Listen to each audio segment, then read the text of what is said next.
Hello everyone, मैं हूं Prakash Chandra, assistant account officer CGPSC 2015 batch.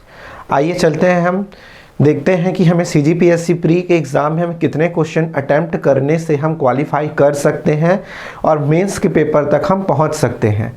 तो सबसे पहले मैं ये बताना चाहूँगा कि प्री में पेपर 1 और पेपर 2 दो पार्ट होते हैं।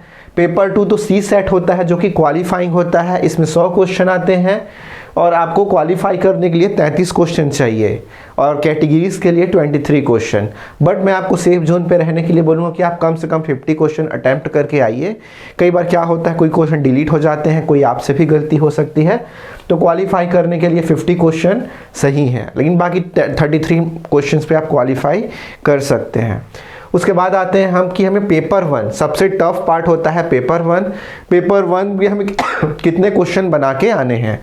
तो यहाँ पर आप देखिए, आपके पास हम देखते हैं कि हम एनालिसिस करते हैं कि हमें कितने क्वेश्चन बनाना है कि हम क्वालिफाई करें। तो मैं सबसे पहले बोलूँगा कि मान के चले हम पहले एक एनालिसिस देखते हैं, उसके बाद मैं कंक्लूजन आपको बताऊंगा कि क्या करना है। ठीक है, हम देखते हैं कि हमने 80 क्वेश्चन अटैम्प्ट किया, जिसमें से 60 क्वेश्चन हमारे राइट हुए और 20 क्वेश्चन हमारे रॉन्ग हो गए, और हमारे सही होने पे दो मार्क्स मिलते हैं और गलत होने पे 0.66 मार्क्स माइनस होते हैं। तो इस कैलकुलेशन को करने के बाद आपका टोटल नंबर आ जाएगा 106.8 मार्क्स।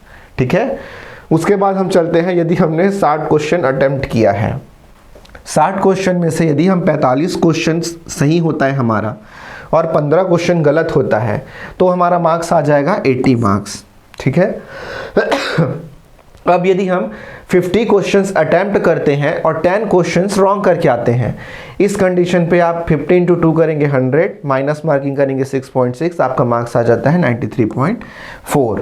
उसके बाद हम देखते हैं 55 क्वेश्चन। आइडियल कंडीशन आप बहुत अच्छे हैं, आपकी एक्यूरेसी अच्छी है, तो मानते हैं कि आपके 5 क्वेश्चन ही गलत होंगे, तो यहाँ पर आपका मार्क्स आ जाता है 106.7। तो आप इन दोनों मार्क्स को देखिए, जब आपने रिस्क लिया था 80 क्वेश्चंस बना के आए थे तो भी 106 मार्क्स था, और जब आपने 60 क्वेश्चन अटेम्प्ट करके आए थे उस समय भी आपका 106 पॉइंट था। तो मैं कुल मिला के यह कहना चाहूँगा कि आपको पेपर में प्री में आपको रिस्क लेकर क्वेश्चन बना के आने हैं। और रिस्क मतलब क्या होता है, ये नहीं कि आप तुक्का मार के आ गए हैं। रिस्क मतलब ये होता है कि यहाँ पे कई स्टूडेंट ऐसे होते हैं जो 2 ऑप्शंस पे डाउट होता है उसको भी छोड़ के आ जाते हैं, या 3 क्वेश्चंस पे डाउट होता है उसको भी छोड़ के आ जाते हैं। तो आपको ऐसे क्वेश्चंस अटैम्प्ट करके आने हैं जिसमें कम से कम 2 में से आपको लग रहा है कि इन दोनों में से आंसर सही होगा, 3 में से ये आंसर हमारा, 3 में से ये तीनों ऑप्शन में से एक सही होगा, तो वहाँ पर आप रिस्क लेके आइए।